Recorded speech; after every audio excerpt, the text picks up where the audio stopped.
साथियों, सब कुछ हम सुन लिया और कल से आज तक बहुत सी बातें सुने। अगर इसको ईमानदारी से अगर इम्प्लीमेंट नहीं किए तो ये सब समय बेकार चला जाएगा। इसका मतलब है कि बिल्ली काली हो या उजली, इसकी कोई अहमियत नहीं है। बिल्ली काली हो या उजली, इसकी कोई अहमियत नहीं है। अहमियत तो इस बात में है कोई चूहा पकड़ती है कि नहीं। साथियों, एक बार किसी जंगल में आग लगी थी और सभी जीव जंतु जंगल से भाग रहे थे। तो एक फदबुद्धी चिड़िया देखा कि सभी के सभी भाग रहे हैं, पर हम भोजन क्या करेंगे, किस घर में रहेंगे, किस घोंसला में रहेंगे, चूंकि सभी जल जाएंगे, भोजन और घर सब जल जाएंगे। तो फदबुद्धि के पास एक ज्ञान का प्रादुर्भाव उत्पत्ति हुई। तो उसने कहा कि क्या हम ही पर प्रयास तो करना चाहिए। प्रयास करते हैं। जब तालाब से चोंच में पानी लेके वो जंगल में लगी हुई आग पर वो चोंच से पानी डालना शुरू किया। उनके जाता था, पानी लेकर के आग पर फेंक देता था, फिर जाता था। इस चीज को हाथी देखा और वो भी क्या किया कि गया कि चिड़िया इतनी छोटी है, इतना अच्छी काम वो कर रही है, मैं भी क्यों नहीं करूं। हाथी अपने सूर से पानी लेकर के जंगल में फेंकना शुरू किया और एक बार हाथी के पानी के बौछार के सामने चिड़िया मरते झुलसते बच गई। तो इस पर हाथी कहता है फदबुद्धि, तुम्हारे एक ड्रॉप पानी डालने से जंगल का आग बुझेगा नहीं, तुम मुफ्त में मर जाओगे, तुम छोड़ो। तो चिड़िया का कहना था कि मैं अगर इसमें आग में झुलस के मर जाऊं तो इसके मुझे गम नहीं है।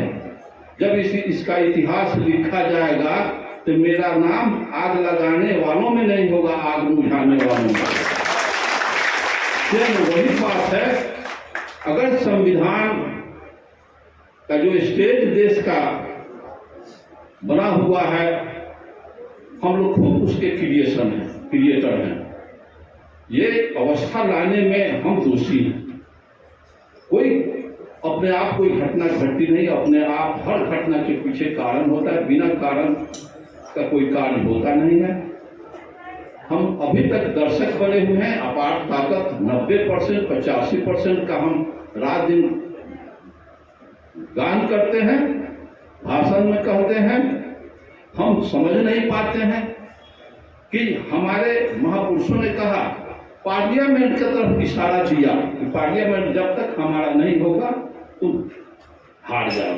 तो हमें सोचना चाहिए कि 2 क्लास पास ब्राह्मण को अपने घर के मड़वा चौखट के अंदर मड़वा में हम बुला के उससे अपने कार्यों को संपादित कराते हैं।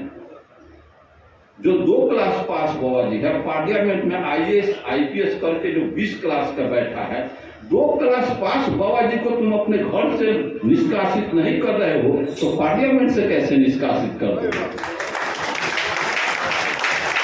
वो तो तुरंत कहेगा, कहे तुम्हारे खानदान को हम स्वर्ग में भेजे, नरक से निकाले, तुम्हारे खान तो बेटा बेटी की शादी हम कराए, शुद्ध तुमको हम कराए, और राज चलाने वाला मंत्र कहीं से पार्सल मंगाया है। जवाब जुड़ेगा। निचलका के जगह के गुरु 2 क्लास पास बाबा जी, अब पार्लियामेंट के तू गुरुवाई कर चल है, मंत्र कहाँ से पार्सल मंगेगा। इसलिए गुरुवाई करने के लिए ब्राह्मण को मतदान देना बंद करो, मंदिरों में अनुदान देना बंद करो और ब्राह्मणों को सम्मान देना। तीनों रास्ता तुम जब बंद कर दोगे तो अम्बेडकरवाद, अर्जकवाद, अर्जकमय होगा। हम अर्जक नहीं, हमारे मोर देन 50% लोग जो हाथ में बद्धी बांधे हो, औंठी पहने हो, गुरुआचरण किए हो, टीकी रखे हो, तो ब्राह्मणवाद का तो रात दिन तुम चौपाया के तरह तुम भो रहे हो ब्राह्मणवाद को। और पार्लियामेंट से बस सपना देख लो, पार्लियामेंट से बेदखल करोगे और घर से बेदखल करो। मैं तो क्लियर कल का भाषण में कर दिया माननीय अधिवक्ता जी नहीं थे। ऊंची नीची भूमि अच्छी पैदावार नहीं दे सकती, उभर खाभर रोड रास्ता अच्छी गति प्रदान नहीं कर सकती।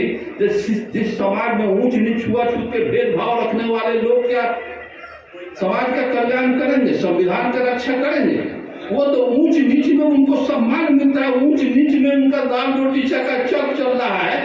हमारे जितने राजनेता हैं वो मट्ठा के लिए मट्ठा समझते हैं, दही का छाछ, मट्ठा के लिए हमारे राजनेता लोग जूता जूती आपस में कर रहे हैं, छाली नरेंद्र मोदी काट रहा है। इसको समझने की जरूरत है।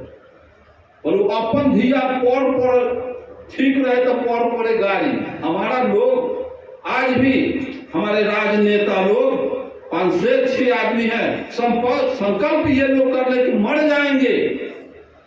हमारे उन्हीं 6-7 आदमी एक प्लेटफॉर्म पर अगर आज आ जाए, आज नरेंद्र मोदी की सरकार गिर जाएगी।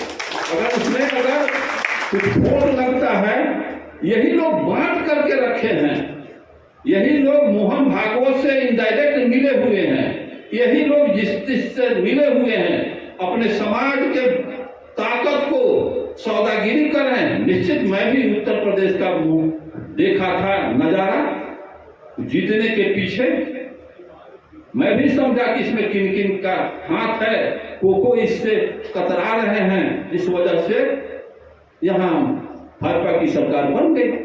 हम स्वतंत्र दोषी हैं, हमारे 90% में दलाल पैदा हो गए हैं। आज भी हम तो क्लियर कहते हैं कि बाबा साहब अम्बेडकर, बुद्ध, कबीर ऐसे महान विचारकों का एक भी ग्रंथ कोई बता दे, एक लाइन भी बता दे कि उनमें कुछ अपशब्द हो, कुछ खोट हो। तो अपशब्द हमारा महामानव ने एक भी अपशब्द किसी के खिलाफ नहीं कहा, उसका एक भी % आर्य शब्द उसका अनुयायी नहीं बना। और तुलसीदास हमारे समाज को विभत्स गाली अपशब्द कहा, हमारा समाज भर भरा के उसका चेला बना हुआ। यहाँ तो फंसा हुआ समाज, इस गंदगी में लोट-पोट करते हुए समाज का क्या हम भरोसा करें? इसको गंदगी में ही हमारे समाज को सम्मान समझता है, क्योंकि टेंडेंसी, स्वभाव, मेंटलिटी बन गई है कि यही जीवन शैली है।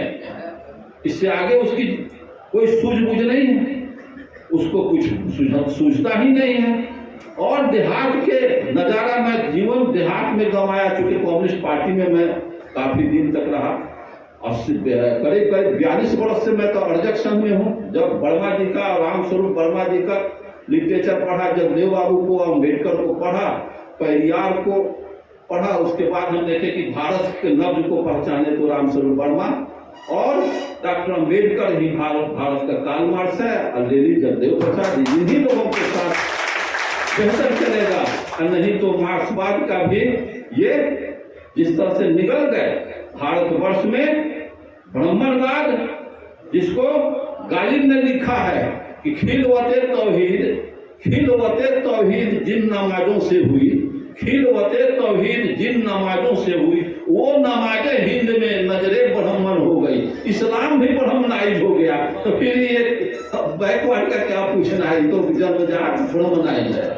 ऐसी व्यवस्था हम लोगों के पीछे चल रहा है और हमारे लोग बिकाऊ हैं। मैं बहुत प्रयास किया, एक भी सवर्ण हम लोगों से कुछ प्राप्त करने के लिए हम लोगों के राजनेता के बीच नहीं आता है दलाली करने, लेकिन हमारा सारा IAS IPS टक्कर का उसका दलाली करने, जूता चाटने के लिए चले जाते हैं और व्यापक करोड़ों बैकवर्ड का हित कर देते हैं उसके साथ मिल करके।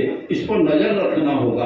अगर आज हम लोग बनावे तो इसमें चुनिंदा आदमी को बनावे और जगदेव प्रसाद जैसा नेतृत्व उभारे, वर्मा जी जैसा, अम्बेडकर जैसा, पेरियार जैसा, तब जाकर के हमारा प्रतिनिधित्व सही साकार हमारा होगा, सही हमारी व्यवस्था होगी। और नहीं तो इस व्यवस्था को हम जहां के तहां संविधान की हत्या हो जाएगी, हम बेईमानी करके रह जाएंगे।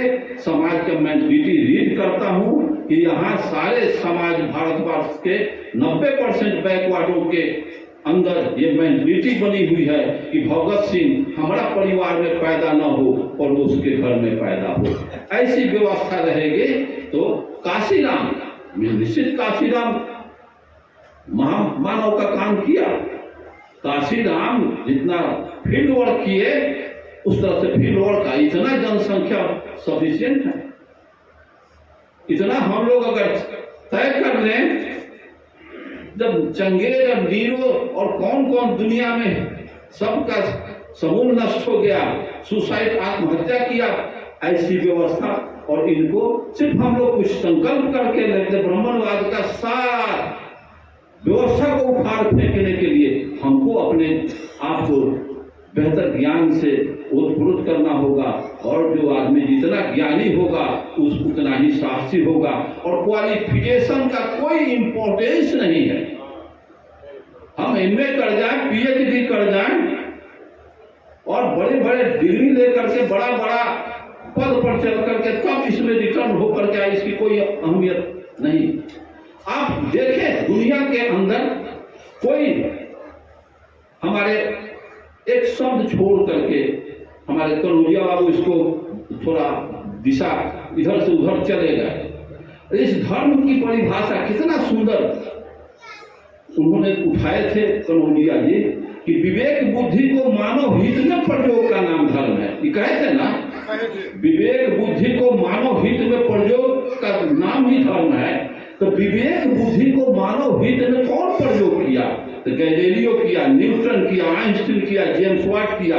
मानव हित में जेम्स वाट एक भाग का इंजन पेश कर दिया जिससे हम हजारों किलोमीटर आराम से बैठ करके आ रहे हैं, जा रहे हैं। मानव हित में मोबाइल बनाने वाला एक बेहतर चीज दे दिया कि घर बैठ करके यहाँ कानपुर में हम घर से बतिया लिया। तो यही वैज्ञानिकों ने मानव हित में मानव को रास्ता बताने के लिए बुद्ध किया। ऐसे बहुत मानव समाज में महामानव दार्शनिक पैदा हुए जो मानव समाज को अपलिफ्ट करने का, खुशहाल बनाने का सपना देखा। भारत में बाबा साहब अम्बेडकर हो या कबीर कोई क्वालिफाइड आदमी कोई, उन्होंने खुद कहा है कि मशक और कागज में कभी हाथ से नहीं छुआ। और उनके बिना कलम कागज छुए हुए व्यक्ति के कथने पर पीएचडी का लोग डिग्री ले रहे हैं। तो ये सब क्या है? परिवार कोई खास पढ़े लिखे नहीं थे। इस तरह से कोई पीएचडी होल्डर था। इसी तरह से ईमानदार होना चाहिए, 100 में 100 ईमानदार और ज्ञानी होना चाहिए। जितना इलिटरेट से शिक्षित ज्ञानी है, अशिक्षित से जितना शिक्षित आगे है उतना ही शिक्षित से ज्ञानी आगे है। ज्ञानी अंतिम प्रकाष्ठा है। ज्ञानी आदमी ही समाज को कुछ दिया है। और जो जितना ज्ञानी होगा तो उतना ही बड़ा साहसी होगा। साहस शरीर में नहीं होता है, ज्ञान में होता है कि मैं सही कर रहा हूं, इसके लिए मर मिटूंगा। साहस ज्ञान पैदा करता है। यहाँ भगत सिंह काफी पढ़े लिखे नहीं थे, साधारण पढ़े लिखे भगत सिंह इतना बड़ा संकल्प लिया। यहाँ संकल्प लेने की जरूरत है, तब जाकर के हम लोगों का ये परेशानी का सफल, जो आज हम लोग कितना दूर दूर से आकर के ये डिसीजन, जो फाइनल डिसीजन पर हम लोग पहुंचे हुए हैं। तो जब हम लोग सब अपने श्रम का कीमत समझेंगे तो हम लोग इसको व्यवहारिक अमली जमा पहनाने का काम करेंगे। उसके बाद ही हम अपने दुश्मन से, अपने संविधान का हम रक्षा कर पाएंगे। आने वाला पीढ़ी को हम एक बेहतर मार्ग प्रशस्त करके उनके खुशहाली का हम संदेश देकर जाएंगे। नहीं तो आगे आने वाली पीढ़ी हमें गाली पढ़ेगी, हमें कोसेगी। इन्हीं शब्दों के साथ आप तमाम साथियों का आभार व्यक्त करते हुए जय अर्जक, जय बुद्ध, जय अम्बेडकर, जय जगदेव, जय ललित जी। आप सभी